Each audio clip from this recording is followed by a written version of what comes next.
Assalamualaikum guys and welcome to my YouTube channel Study with Hatija. I'm Miss Hatija and today we will be continuing our MD-CAT biology lectures. तो जैसे कि पिछली video पे मैंने आप लोगों को डिफरेंसेस बताए थे बिटवीन प्रोकैरियोट्स एंड यूकैरियोट्स, तो आज के इस वीडियो से हम सेल ऑर्गेनेलीज कंटिन्यू करेंगे।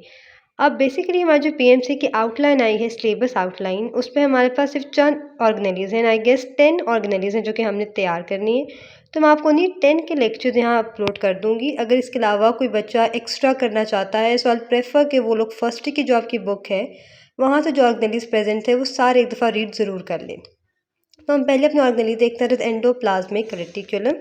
तो पहले हमारे पास एंडोप्लाज्मिक रेटिकुलम है क्या?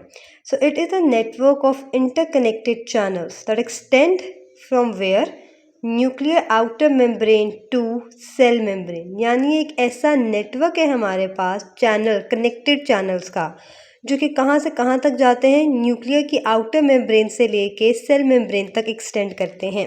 अब अगर आप ये डायग्राम देखें तो यहाँ भी मैंने क्लियरली ड्रॉ किया हुआ है कि ये हमारे पास न्यूक्लियर की आउटर मेम्ब्रेन है, यहाँ से हमारे पास ये रफ ईआर और ये स्मूथ ईआर, और ये पूरे सेल पे स्प्रेड हुए होते हैं, किसी एक जगह पे लोकेटेड नहीं है, बल्कि पूरे सेल पे एक नेटवर्क है जो कि स्प्रेड आउट है। अब अगला है कि it emerges from nuclear outer membrane. अभी तो अंडरस्टूड बात है कि जब ये न्यूक्लियर आउटर मेम्ब्रेन से निकल रहे हैं, इसका क्या मतलब है कि ये वहाँ से स्टार्ट करें और कहाँ तक जाएंगे, हमारे पास सेल मेम्ब्रेन तक। आगे यहाँ पर आता है कि it is a stationary organelle. अब इसका मतलब क्या है स्टेशनरी ऑर्गेनेली का, कि ये हमारे पास मूव नहीं करता, ये एक जगह पे ही रहता है। ये एक नेटवर्क है जो पूरे साइटोप्लाज्म में लोकेटेड है, ये अपनी पोजीशन चेंज नहीं करता, ये एक स्टेशनरी या फिर एक नॉन मूविंग ऑर्गेनेली है। अगला हमारे पास है कि एक सिंगल मेम्ब्रेनियस ऑर्गेनेली है। अब ये बहुत दफ़ा पूछा जा सकता है MD-CAT में कि आपको ऑप्शन दिए जाते हैं, पूछते हैं कि इनमें से कौन सा सिंगल मेम्ब्रेनियस है या फिर कौन सा डबल मेम्ब्रेनियस है। तो आपको याद होना चाहिए कि कौन सी ऑर्गेनेली हमारे पास जो है वो सिंगल है और कौन सी डबल। तो एंडोप्लाज्मिक रेटिकुलम हमारे पास एक सिंगल मेम्ब्रेनियस ऑर्गेनेली है। अब बात करते हैं इसके डिस्कवरी की। तो इसको डिस्कवर किया था पॉटर एंड क्लॉड ने 1845 पे। अब गाइज वैसे तो बहुत कम हुआ है कि डेट्स वगैरह आए, बट जब MD-CAT वालों को बच्चों के दरमियान डिफ्रेंशिएट करना पड़ता है कि कौन सा बच्चा एक एक्सेप्शनल स्टूडेंट है और कौन सा बच्चा सिर्फ एक एवरेज स्टूडेंट, तो वो डेट्स देख के बच्चों को इस तरह डिफ्रेंशिएट ज़रूर करते हैं। तो डेट्स भी आप लोगों ने याद करनी है। अब अगर ये डायग्राम को क्लोजली एग्जामिन करते हैं हम, अब ये हमारे पास न्यूक्लियर इनर मेम्ब्रेन है, ये हमारे पास न्यूक्लियर आउटर मेम्ब्रेन है। जो इससे हमारे पास सैक निकल रहे हैं ये वाले, ये हमारे पास रफ ER है, और जो रफ ER से आगे तरफ हमारे पास सैक्स जा रहे हैं वो हमारे पास स्मूथ ER है। अब अगर आप क्लोजली देखें तो मैंने इनके ऊपर ब्लू डॉट से शो किया है राइबोसोम, यानी इनके ऊपर राइबोसोम्स अटैच्ड होते हैं। अब हमारे पास एंडोप्लाज्मिक रेटिकुलम पे कितने तरह के सैक्स होते हैं और इन सैक्स को हम कहते क्या हैं? तो बेसिकली इन सैक्स को हम सिस्टर्ने कहते हैं, और सिस्टर्ने हमारे पास दो तरह के सैक्स होते हैं। एक होते हैं स्फेरिकल सिस्टर्नल सैक्स, एक हमारे पास होते हैं ट्यूब्यूलर सिस्टर्नल सैक्स। अब जो हमारे पास रफ एंडोप्लाज्मिक रेटिकुलम है उसके जो सैक्स हैं वो क्या हैं? स्फेरिकल। अब अगर यहाँ से देखें तो यहाँ से पता ही चलता कि ये स्फेरिकल है या ट्यूब्यूलर, बट अगर उसकी साइड व्यू देखो जो मैंने यहाँ ड्रॉ किया तो वो कुछ इस तरह के होते हैं, यानी वो स्फेरिकल शेप के होते हैं। जबकि जो हमारे पास स्मूथ ER है उसके यहाँ से भी देखिए पता चलता है कि ट्यूब टाइप ही हैं, उसके हमारे पास साइड व्यू कुछ इस तरह का है। तो स्मूथ ER हमारे पास ट्यूब्यूलर सिस्टर्नल सैक्स होते हैं। अब बेसिकली आपने याद रखना है कि जो हमारे पास ये सैक्स हैं, चाहे वो रफ ER के हों या स्मूथ ER के हों, दे आर कॉल्ड सिस्टर्नल सैक्स। अब रफ ER पे कौन से होते हैं हमारे पास? स्फेरिकल सिस्टर्नल सैक्स, और स्मूथ ER पे कौन से होते हैं हमारे पास? Tubular cisternal सैक्स। अब हम देखते हैं कि हमारे पास दो तरह की टाइप्स होती हैं इसकी, एक होता है रफ एंडोप्लाज्मिक रेटिकुलम, एक स्मूथ। अब हम देखते हैं कि रफ और स्मूथ में क्या डिफरेंस है, उनके फंक्शन क्या क्या है। So guys we have two morphological forms. पहली हमारे पास है रफ एंडोप्लाज्मिक रेटिकुलम और दूसरी हमारे पास है स्मूथ एंडोप्लाज्मिक रेटिकुलम। अब रफ इसका नाम क्यों है? क्योंकि उसकी रफ अपीयरेंस होती है अंडर इलेक्ट्रॉन माइक्रोस्कोप। और रीज़न क्या है इस रफ अपीयरेंस का? कि इसके साथ राइबोसोम्स अटैच्ड होते हैं, और आपने याद रखना है कि राइबोसोम्स उस साइड पे अटैच्ड हैं जो कि साइटोप्लाज्म की तरफ है, यानी वो उस साइड पर अटैच नहीं है जो कि न्यूक्लियस की तरफ है, बल्कि उस साइड पे जहाँ साइटोप्लाज्म है। अब राइबोसोम्स अटैच्ड होते कैसे और कौन से राइबोसोम्स अटैच्ड होते हैं? तो राइबोसोम्स हमारे पास अटैच्ड होते हैं बाय राइबोफोरेन प्रोटीन, और हम पता है कि दो यूनिट्स होते हैं राइबोसोम्स के, एक लार्जर सब यूनिट, एक स्मॉलर सब यूनिट। तो हमेशा लार्जर सब यूनिट जो है वो अटैच्ड होता है विद रफ ER, और किसके थ्रू? राइबोफोरन प्रोटीन के थ्रू। अब मैं पहले पढ़ चुके हैं कि जो रफ ER है उसके स्फेरिकल सिस्टर्नल सैक्स हैं। अगर स्मूथ ER को देखा जाए तो स्मूथ ER की हमारे पास smooth appearance and electron microscope. Reason हमारे पास क्या है कि इसमें कोई भी राइबोसोम्स अटैच्ड नहीं होते, और जो सैक्स हैं वो क्या हैं? ट्यूब्यूलर सिस्टर्नल सैक्स हैं हमारे पास। अब बारी आती है हमारे पास फंक्शंस की। तो क्योंकि हमारे पास रफ ER पे राइबोसोम्स अटैच्ड हैं, तो इसका मेजर फंक्शन हमारे पास प्रोटीन सिंथेसिस होता है।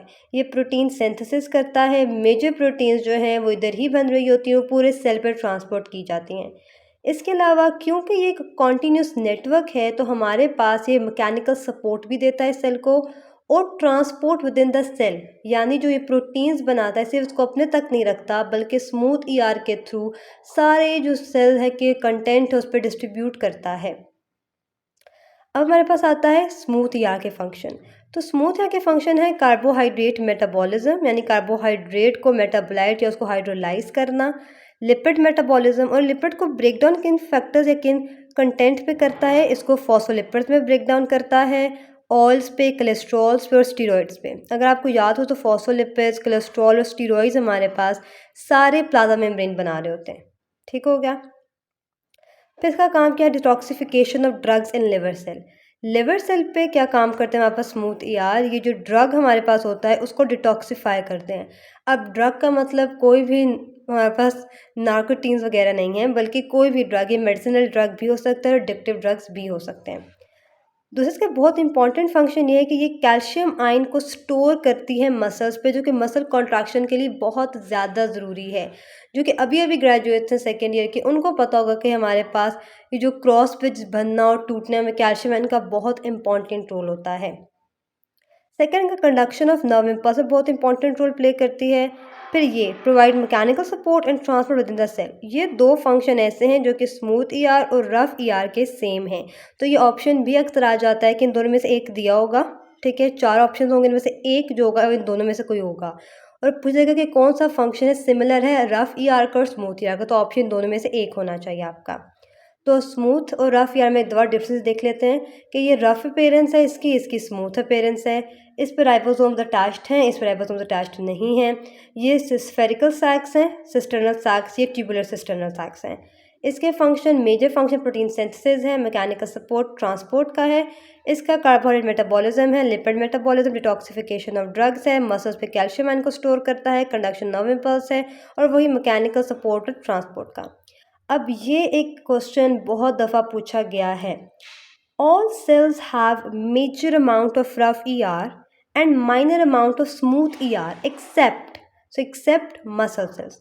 तो डियर स्टूडेंट्स, हर सेल पे हमारे पास जो रफ ER है उसकी अमाउंट बहुत ज़्यादा होती है on the comparison with smooth ER। However muscle cells पे हमारे पास स्मूथ ER की कंसंट्रेशन या उसकी अमाउंट ज़्यादा होती है रफ से, और रीज़न क्या है कि वो कैल्शियम आयन को स्टोर करता है जो कि मसल कॉन्ट्रैक्शन के लिए ज़रूरी होते हैं। तो इसका ऑप्शन क्या होगा? Muscle cell. कि तमाम सेल पे रफ ER ज़्यादा और स्मूथ ER कम होते हैं एक्सेप्ट मसल सेल। और मसल सेल्स पे हम लोग क्या कहते हैं? हम एंडोप्लाज्मिक रेटिकुलम को सार्कोप्लाज्मिक रेटिकुलम कहते हैं। तो गाइज़, यहाँ आके आज का हमारा छोटा सा टॉपिक ख़त्म होता है। आई होप आप लोगों को सब कुछ समझ आ गया होगा। कुछ भी अभी रहता है एंडोप्लाज्मिक के बारे में पूछने के लिए, तो आप लोग मुझसे कमेंट सेक्शन में ज़रूर पूछ लीजिए, और अपने जितने भी डाउट्स उनको क्लियर कर लीजिए। Wishing you best of luck for your future and specially your entry test exam, all the pre medical champions out there. Wishing you best of luck, take care of yourself. Allah हाफिज़, अल्लाह निगहबान।